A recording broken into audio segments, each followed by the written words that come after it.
प्रिय दोस्तों, भाइयों और बहनों, गुड मॉर्निंग। आशा करता हूं कि आप सभी परमेश्वर पिता के अनुग्रह से भले चंगे हैं। मेरी यह प्रार्थना है कि आप प्रभु और उसके अनुग्रह और प्रेम में बढ़ते जाएं और उसकी रोशनी बनकर इस अंधकारमय दुनिया में सूरज के समान चमकते रहें। आज फिर से आपके बीच परमेश्वर ने मुझे मॉर्निंग मन्ना लेकर आने का मौका दिया, उसके लिए मैं परमेश्वर पिता का धन्यवाद करता हूं। मॉर्निंग मन्ना के एपिसोड 34 में हमने आत्मा कलीसियाओं से क्या कहता है, उसके दूसरे भाग में हमने बात किया था कि परमेश्वर के भक्तजन जिन्होंने पवित्र आत्मा की आवाज को सुना, उन्होंने परमेश्वर की इच्छा के अनुसार चलकर परमेश्वर के लिए महान कार्य किए। परमेश्वर ने हम सबों को भी पवित्र आत्मा दिया है। जब हमने यीशु मसीह को अपना उद्धारकर्ता मानकर स्वीकार किया, ताकि हम भी पवित्र आत्मा की आवाज को प्रत्येक दिन सुन सके और उसकी अनुसार हम चल सकें। आज आत्मा कलीसिया से क्या कहता है, उसके तीसरे भाग के बारे में प्रियो हम बात करेंगे। परमेश्वर चाहता है कि हम सभी पवित्र आत्मा की आवाज को सुने और उसके अनुसार चलें। इसलिए हम प्रकाशित वाक्य की पुस्तक में इस बात को अलग अलग कलीसियाओं को कहा गया, जो बातें हैं हम उसे पढ़ते हैं और यहाँ लिखा गया है, जिसके कान हो सुन ले आत्मा कलीसियाओं से क्या कहता है। पवित्र आत्मा की आवाज सुनने के लिए हमें पवित्र आत्मा और हमारे बीच विश्वास और भरोसा का होना जरूरी है।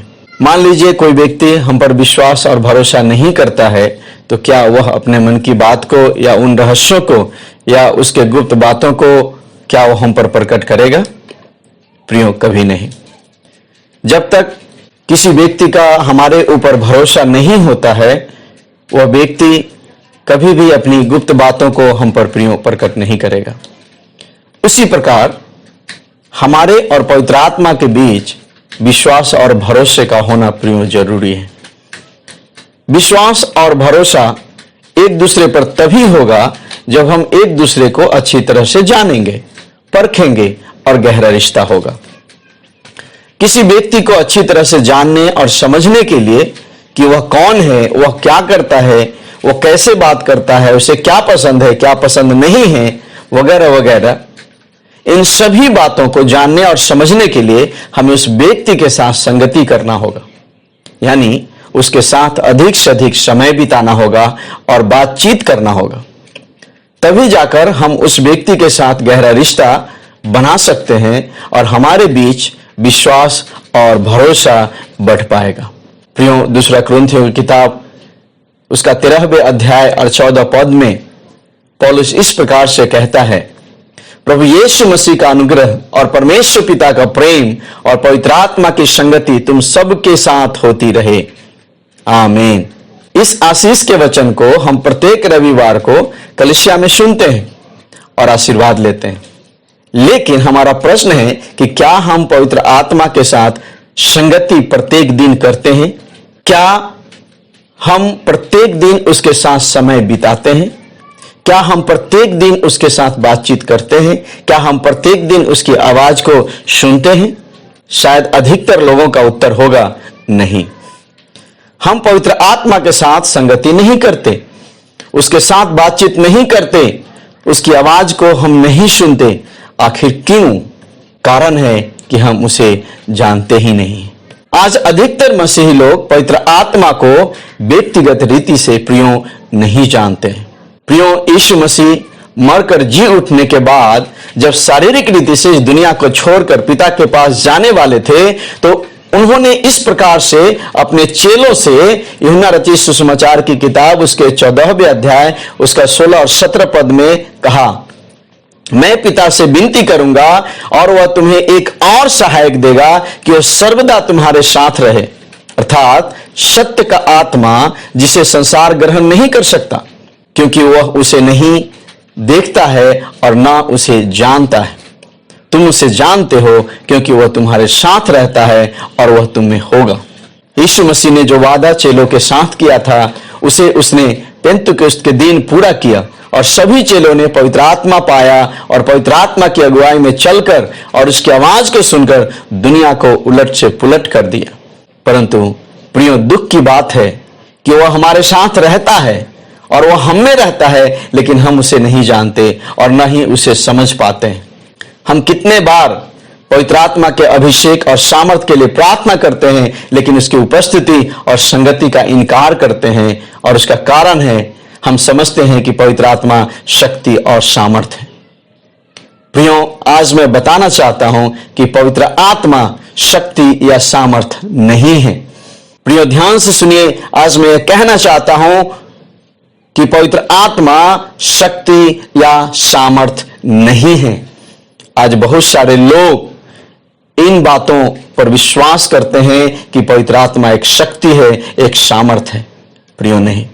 मैं विश्वास में आने के बाद कई वर्षों तक ऐसे ही प्रियो प्रार्थना करता था, परमेश्वर मुझे पवित्र आत्मा की शक्ति से भर दे, क्योंकि मैं समझता था कि पवित्र आत्मा शक्ति है और सामर्थ है।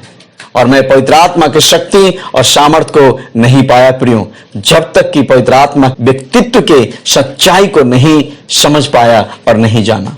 कई बार हम प्रेरितों के काम उसके पहले अध्याय उसके 8वें पद को ध्यान करके प्रार्थना करते हैं और परमेश्वर से कहते हैं, परमेश्वर अपनी शक्ति से, अपने सामर्थ से, अपने अभिषेक से हमें भर दे। लेकिन प्रियो, अगर हम ध्यान से उस वचन को पढ़ेंगे तो पाएंगे कि वहां इस प्रकार से लिखा है, परंतु जब पवित्र आत्मा तुम पर आएगा तब तुम सामर्थ पाओगे। प्रियो, यहां लिखा है जब पवित्र आत्मा तुम पर आएगा। इसका मतलब है कि जब वह व्यक्ति तुम पर आएगा तब तुम सामर्थ पाओगे। कहने का मतलब है कि जब वह व्यक्ति जो सामर्थी और शक्तिशाली है वह आएगा, तभी वह अपनी सामर्थ और शक्ति प्रियो हमें देगा। पवित्र आत्मा एक सामर्थी व्यक्ति है। जब वह आता है तभी वह अपनी सामर्थ और शक्ति प्रियो हमको देता है, परंतु सबों को वह अपनी शक्ति और सामर्थ नहीं देता है। उसी को देता है जिस पर उसका विश्वास और भरोसा होता है। हमने अपने जीवन में पवित्र आत्मा की सेवकाई में देखा है कि बहुत सारे लोगों ने पवित्र आत्मा को पाने और इसकी सामर्थ से भरने के लिए प्रार्थना किया है, लेकिन उसी जगह पर बहुत सारे लोग पवित्र आत्मा को पाया और उसकी सामर्थ को पाया, परंतु बहुत सारे लोग आंसू बहा बहा कर प्रार्थना करने के बावजूद भी पवित्र आत्मा को नहीं पाया और उसकी सामर्थ को प्रियो नहीं पाया। इसका क्या मतलब है? क्या पवित्र आत्मा पक्षपात करता है? बिल्कुल नहीं। पवित्र आत्मा एक सिद्ध और पवित्र व्यक्ति है। वह कभी भी पक्षपात नहीं करता है। वह सबों से एक समान प्रेम करता है और सबों को अपनी उपस्थिति और सामर्थ्य से भरना चाहता है। प्रभु यीशु मसीह ने लूका रचित सुसमाचार की पुस्तक उसके 5वें अध्याय के 36 से 38 पद में एक सुंदर दृष्टांत कहा है। उन्होंने कहा, कोई मनुष्य नए वस्त्र में से फाड़ कर पुराने वस्त्र में पैबंद नहीं लगाता, नहीं तो वो फट जाएगा और वह पैबंद पुराने में मेल भी नहीं खाएगा। और कोई मनुष्य नया दाखरस पुरानी मस्कों में नहीं भरता, नहीं तो नया दाखरस मस्कों को फाड़ कर बह जाएगा और मस्कें भी नष्ट हो जाएंगी, परंतु नया दाखरस नई मस्कों में भरना चाहिए। इस दृष्टांत का अर्थ बहुत ही गहरा है प्रियो, और आगे की कड़ी में हम विस्तार से इसके बारे में बात करेंगे। अभी हम बात कर रहे हैं कि किसी व्यक्ति को इनकार कर हम उसकी शक्ति को नहीं पा सकते। पवित्र आत्मा एक व्यक्ति है, उसका अपना व्यक्तित्व है। व्यक्तित्व का मतलब है उसकी अपनी सोच और विचार है, उसकी अपनी इच्छा और भावना है, उसकी अपनी चाहत, पसंद नापसंद है। वो हमारे समान सोचता, हमारे समान विचार करता है, वो हमारे समान इच्छा करता है, वो हमारे समान खुश होता है, वो हमारे समान दुखी होता है, वो हमारे ही समान कई बातों को पसंद करता है, कई बातों को पसंद नहीं करता है। यानी हमारे समान वह एक व्यक्ति है। अंतर इतना है कि हमारे पास शरीर है जिसके कारण से लोग हमें देख पाते हैं, परंतु पवित्र आत्मा एक अदृश्य व्यक्ति है। हम उसे देख नहीं सकते हैं क्योंकि हमारे समान उसके पास शरीर नहीं है प्रियो। पवित्र आत्मा एक अदृश्य व्यक्ति है, उसके साथ हम संगति कर सकते हैं जैसे अन्य लोगों के साथ करते हैं। उसके साथ हम बातचीत कर सकते हैं, उसके साथ हम समय बिता सकते हैं जैसे अन्य लोगों के साथ प्रियो हम करते हैं। उसके साथ हम उठ बैठ सकते हैं, उसके साथ हम चल सकते हैं जैसे अन्य लोगों के साथ प्रियो हम करते हैं। उसके साथ हम अन्य लोगों के समान भी बातें कर सकते हैं, अपने दिल की बातों को खोलकर हम उसे बता सकते हैं, हम दोस्ती कर सकते हैं प्रियो, क्योंकि प्रियो वह एक व्यक्ति है, वह एक समझने वाला व्यक्ति है। हाँ प्रियो, इसलिए लिखा है कि पवित्र आत्मा हमारा सबसे सबसे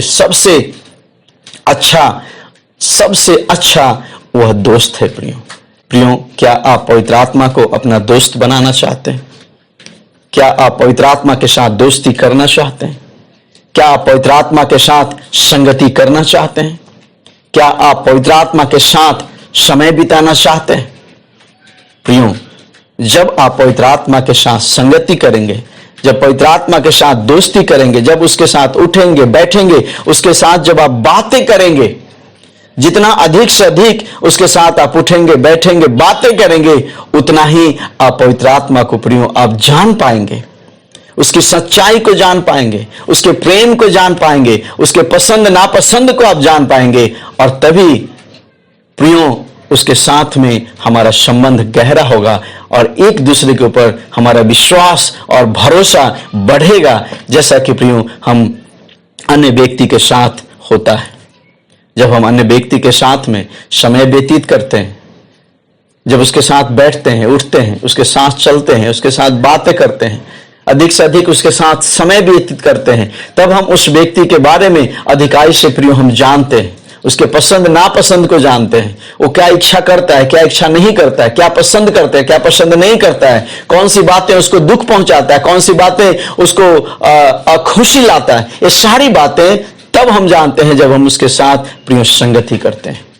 उसी प्रकार से प्रियो हम पवित्र आत्मा के साथ भी हम संगति कर सकते हैं, उसके साथ उठ बैठ प्रियो हम सकते हैं। प्रियो, आज मॉर्निंग मन्ना हम यहीं पे समाप्त करते हैं। फिर से अगले कड़ी में हम इसके आगे प्रियो बातचीत करेंगे। आइए हम प्रार्थना करें। परमेश्वर पिता, मैं आपका धन्यवाद करता हूं आज की इस मॉर्निंग मन्ना के लिए कि आपने पवित्र आत्मा की सच्चाई को हमारे बीच खोलकर प्रकट किया है। मैं आपका धन्यवाद करता हूं। होने दीजिए कि पवित्र आत्मा की इस सच्चाई को और गहराई से हम आने वाले दिनों में समझने पाएं और उसके साथ हम दोस्ती करने पाएं, उसकी संगति करने पाएं, ताकि हम उसकी आवाज को स्पष्ट रीति से और साफ रीति से हम सुनने पाएं। जब वह बात करता है तो हम समझ पाने पाएं कि वह हमारे साथ बात करता है। परमेश्वर पिता, हमारी सहायता कीजिए। परमेश्वर पिता, धन्यवाद, आपने हमारी प्रार्थना को सुना है। महिमा आदर आपको देते हैं, यीशु मसीह के नाम से इस प्रार्थना को मांगते हैं, आमीन। प्रियो, मैं आशा करता हूं कि आज के वचन के द्वारा आप आशीषित हुए हैं।